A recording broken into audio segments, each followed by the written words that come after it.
This is APM.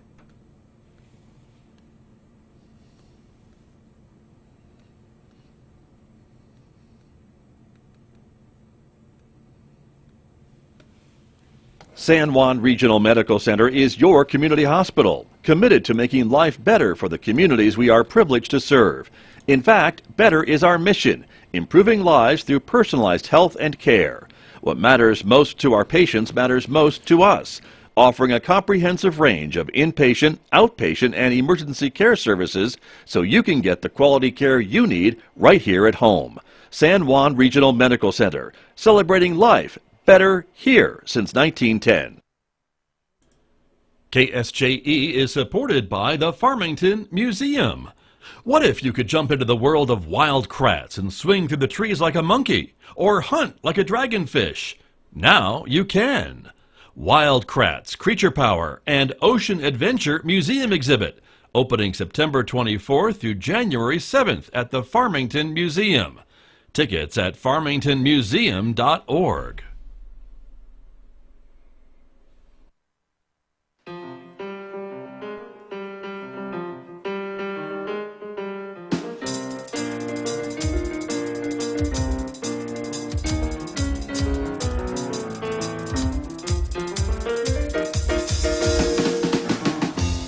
Thirteen minutes past 8 o'clock. It is Tuesday morning, the first day of November 2022. Good morning, everyone. I'm Scott Michlin. Thanks for tuning in to KSJE 90.9 FM here in San Juan County. In Durango, Colorado, you can always listen in at 103.3 FM. And if you're anywhere else on the planet, you can always tune in from our website, of course, KSJE.com. We welcome our viewers as well because this is a community-supported visual radio station. This program is streaming out live this morning to the KSJE Facebook page, our YouTube channel, and our Twitter account. So we're glad that you are with us, everybody. Thank you for joining us. Coming up today, we are talking with it's our monthly program about CHIC, I should say, the Community Health Improvement Council. And this month, we're focusing on SAS, the Sexual Assault Services of Northwest New Mexico. I'll be joined by my guests in just a few moments here on KSJE. Later on this hour, of course, we'll be checking in with Amber Francisco, also at the Farmington Regional Animal Shelter. We do that every Tuesday at 8:50 a.m., our Adopt a Pet Tuesday segment. Amber will be talking about some of the pets available for adoption this week, including that pretty good-looking kitten you see on the screen named Grape.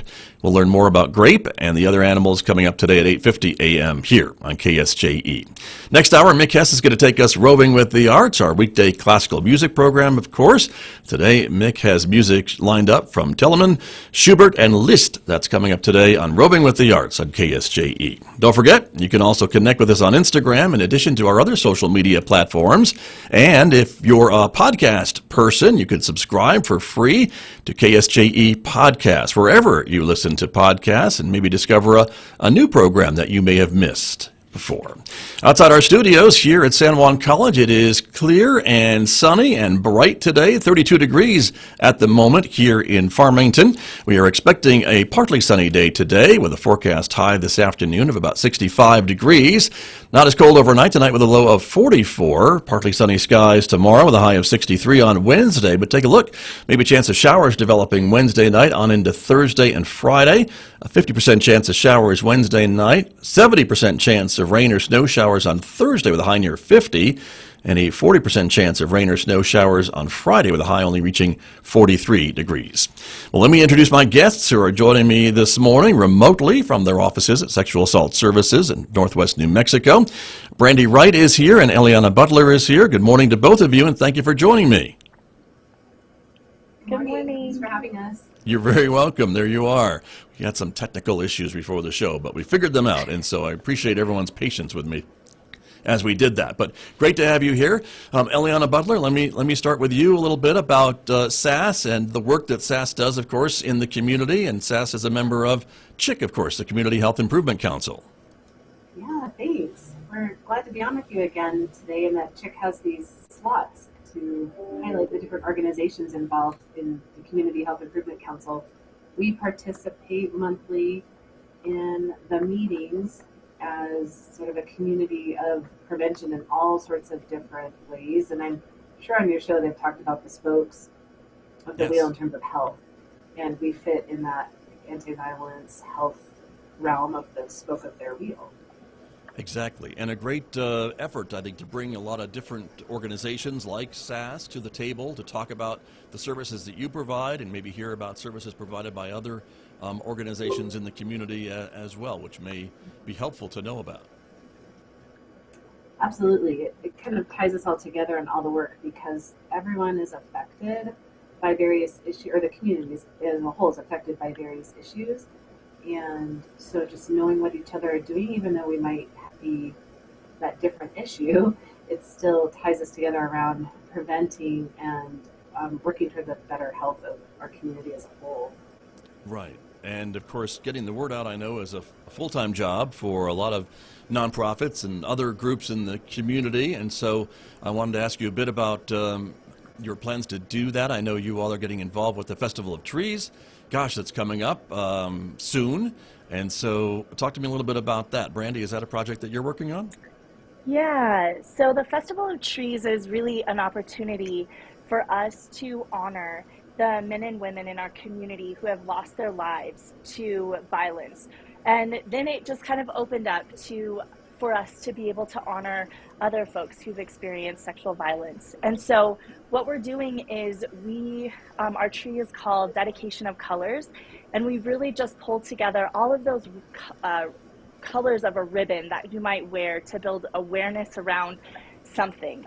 Of course, we start with teal, which is to recognize sexual assault. And that's, the color that you see in April, so that people are just building their knowledge around prevention of sexual assault and what to do if they know somebody is sexually assaulted. So teal will be all over our tree. And then we have red for missing and murdered Indigenous women, orange for teen dating violence, green for mental health awareness, blue for child abuse, and purple for domestic violence. And really what this is for us to just be able to come together with our community, provide a tree for folks to see visually, but also the big heart of this project is to honor the folks who have actually lost their lives because of the violence that they experienced. Right, and I think that's an important reminder, I think, for folks too, right, of how dangerous these things can be, and of course your work and the work of Sexual Assault Services to educate all of us about the potential dangers of sexual assault and violence and things along that line. So are you working with some other partners to put this tree together, or is this all a SAS project? Yeah, so we came up with this idea, and then we were going to go into our community and say, hey, support SAS and support this project with a donation. And Basin Coordinated Health came alongside us and said, we just want to help fund this project. And we were so excited to have the team at Basin Coordinated Health come alongside us and really make this happen. So we're so appreciative of them. They've been a huge help with the logistics of the tree because this is our first time. So we didn't necessarily know how big the tree should be or how many decorations we needed, that sort of thing. And so they've been helpful in all of those ways. And we just really appreciate their hearts in this project because it's a really big deal for us. And so it's just, we just appreciate it. I can't even think of more words to describe how much we appreciate the team over there. Right. Very good. And Eliana Butler, let me come back to you a little bit about the importance of getting the word out, certainly about the work that SAS does. I know SAS is open all the time. You have a hotline number that folks can call, and your services are available 24/7, 365. And I know it's an ongoing job to get the word out and to make sure folks are aware of the services that SAS provides if they are involved with some kind of sexual assault. Yeah, exactly. And we've talked for lots of years on your show and in other venues about kind of the spectrum related to anti-violence and anti-sexual violence work. So like you just said, we run a 24-hour hotline so that our advocates can respond and speak to survivors the moment that they're needed. And Then we offer the sexual assault nurse examinations, or SANE, which is the medical forensic exam. So that component of what we do is really that crisis end of the response. And then we work toward prevention with our therapy department in terms of the healing process for survivors, and then all the way into our actual prevention education work, mostly in the schools, but we also go to a lot of different community organizations and groups and health fairs, kind of wherever we can set up and speak and get the word out about who we are, both in if folks need us or after an assault occurs. And then ultimately our goal, everyone's goal, is that this doesn't happen anymore. And we work toward that prevention and the bystander intervention and really speaking up when when somebody notices problematic behavior and language. So we kind of work, like I said, on the spectrum so that hopefully one day that there's just so much more awareness and intervention related to preventing it. Right. And Brandy mentioned all the colors in the tree that you are all working on and all the different areas, of course, unfortunately, that sexual assault and sexual violence and things along that we hear about in the community. Do you feel that the message is getting out? I think there's more awareness, certainly, of the sexual assaults that are happening, the missing and murdered Indigenous women and children, and these campaigns that we've been hearing about. Is the word getting out to the general population that there is more awareness and folks are being more aware of what could potentially happen? What do you think, Eliana? I absolutely think there's a lot more awareness, and it comes from not just the work that we and lots of other organizations do locally, but also what is happening nationally and has been happening for many, many years. Really, I think we talked when the second wave of the Me Too movement really occurred nationally, which was not new, but it really became part of the vocabulary of people.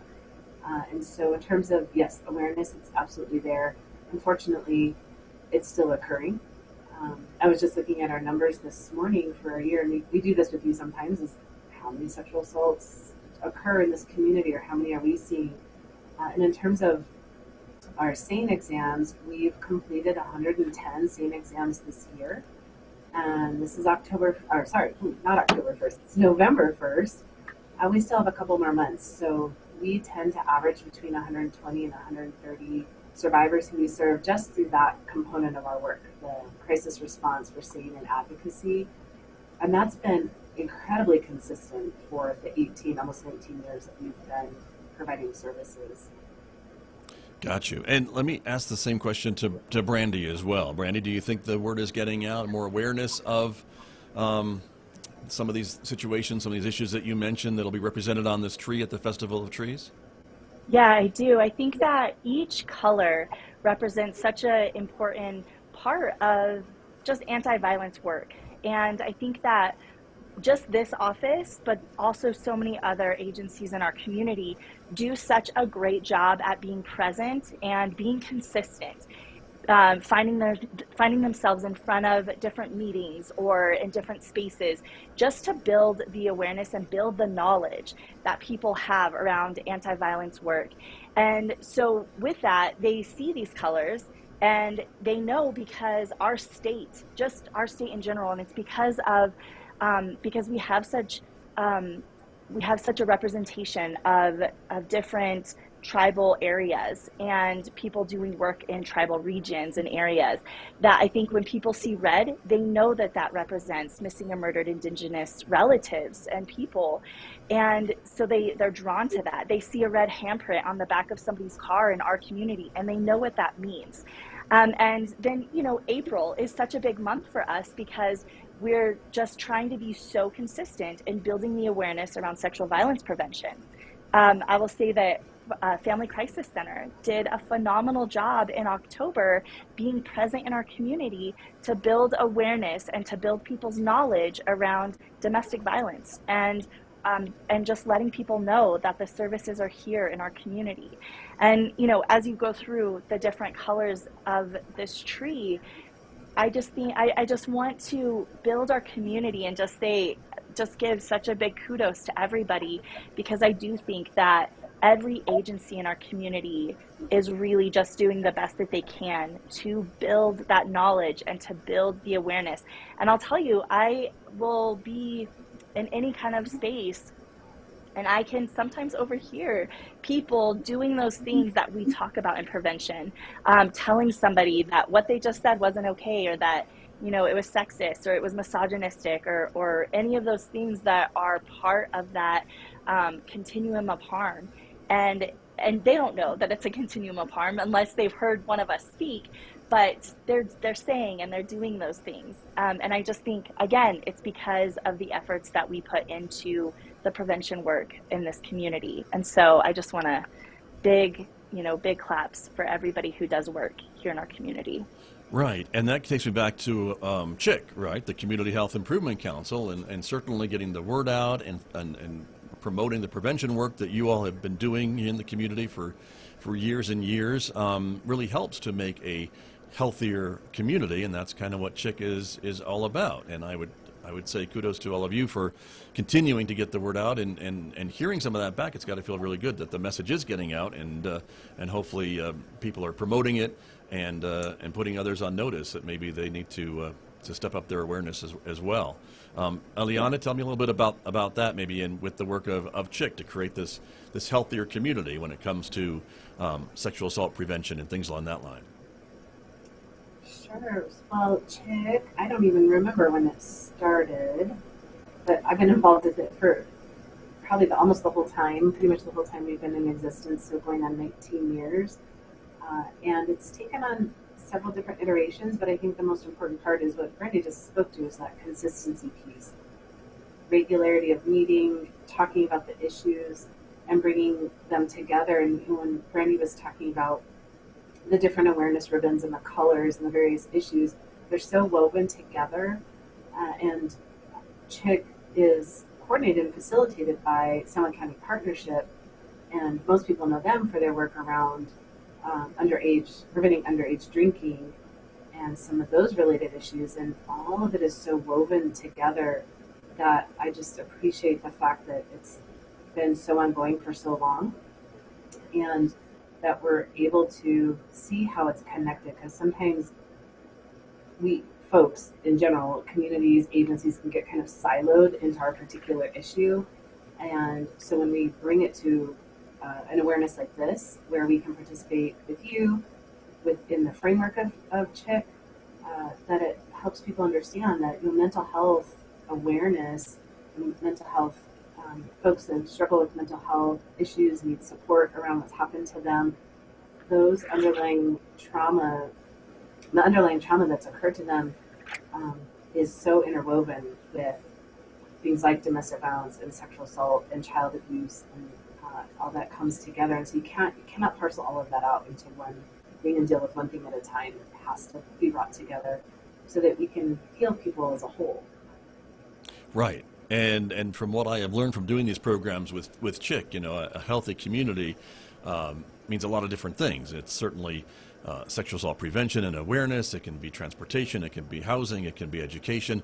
All of these things really do work together and intermingle, I would say, too, to create that healthier community. We really can't, and the term silos gets used a lot, but I know we really can't be in our own silos and think that that's all we need to worry about, because a lot of these other things do intermingle and interact with some of the other things that we talk about to create a healthier community overall. And I'm sure you see that every day.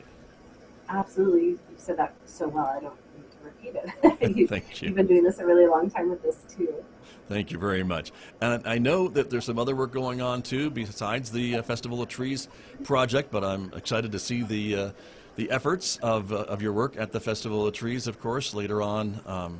I think it's going to be later this month or early December, of course. It is. I think we have to have that tree turned in and delivered right after Thanksgiving. Yeah, that is probably true. I know we're working on a tree too, so we're on the same schedule, but there you are. But I know there's work for the annual Sassy Run. That is continuing, if I'm not mistaken, in 2023. Is that still on the books? Yes. In fact, we have started talking about the run kind of in conjunction with planting this tree, in that they're two separate things, but it's part of our annual fundraising. And so the Festival of Tree obviously is benefiting Presbyterian Medical Services, proceeds that the work we're putting in will benefit PMS, along with for us bringing in awareness to all these issues. But then for the run, we'll be doing it again in April. Randy, are we now on our 12th, 13th year? I'd have to look at our posters. We have a whole big wall of all our framed posters from the run all these years, and we've moved it downtown. Right. And so I think we're going to continue that theme. It was really great to partner with the downtown HQ at headquarters and the Art Walk, which is probably what we'll end up doing again for that spring Art Walk.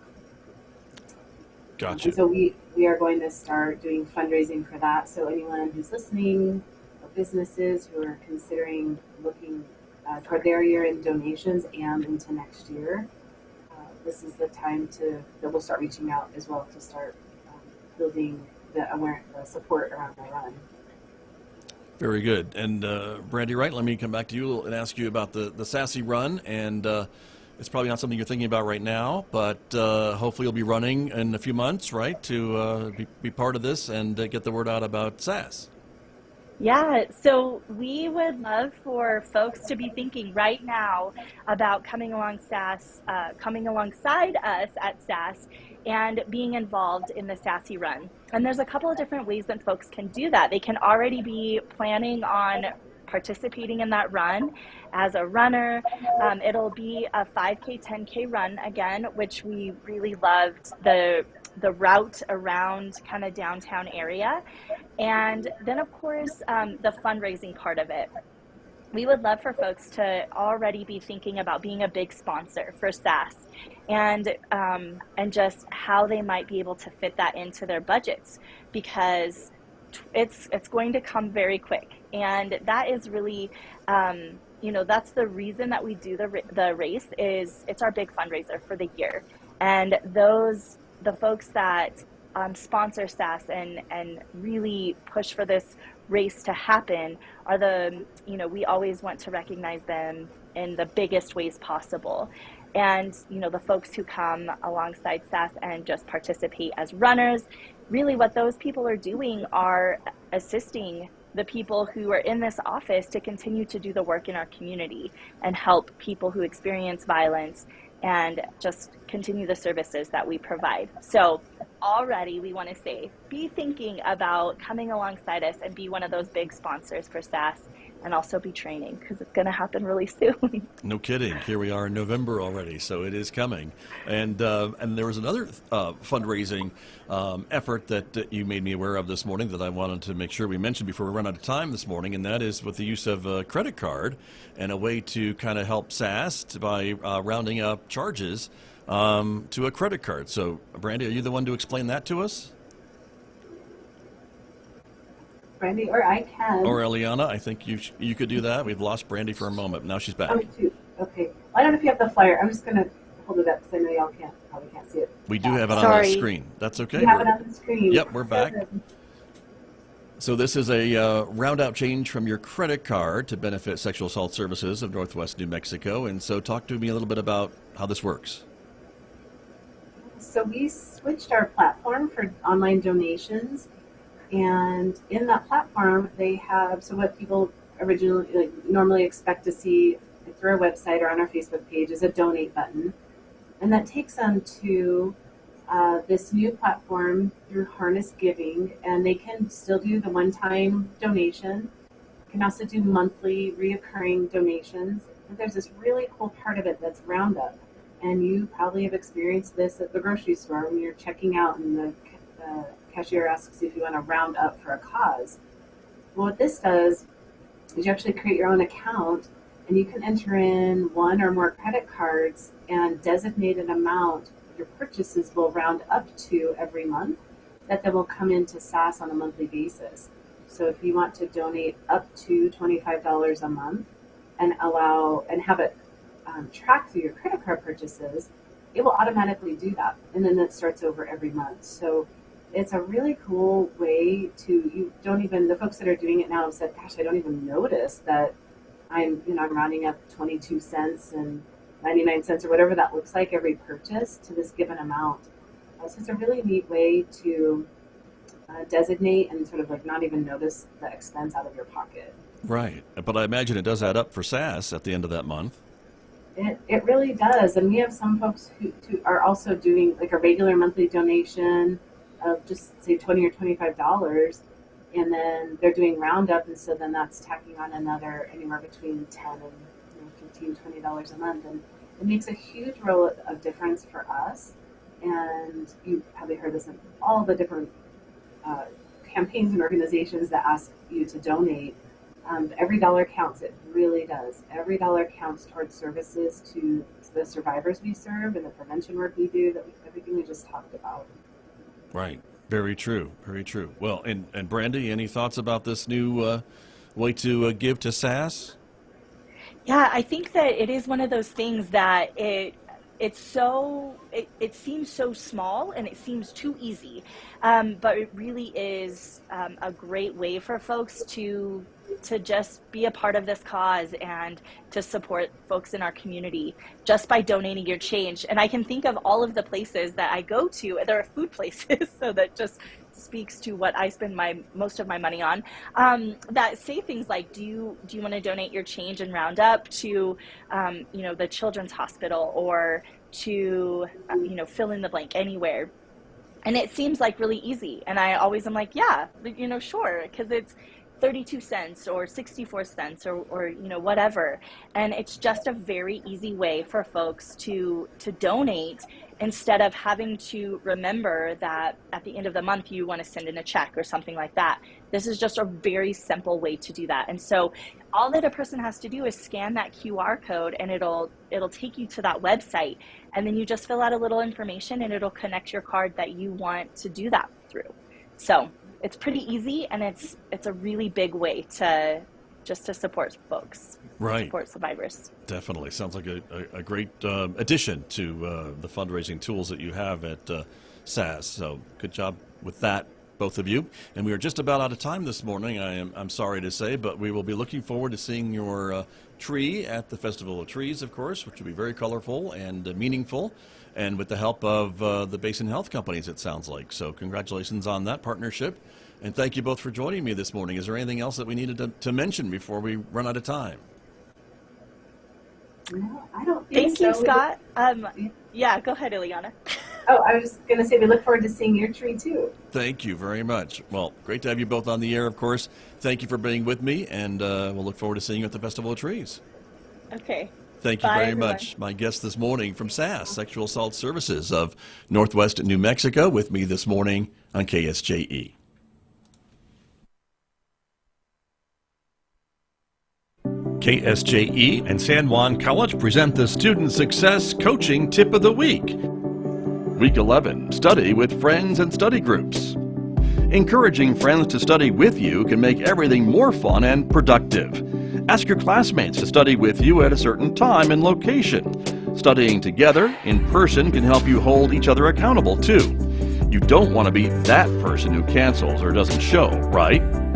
Teaching a friend or family member or even your pet the material is a great way to see how well you know it.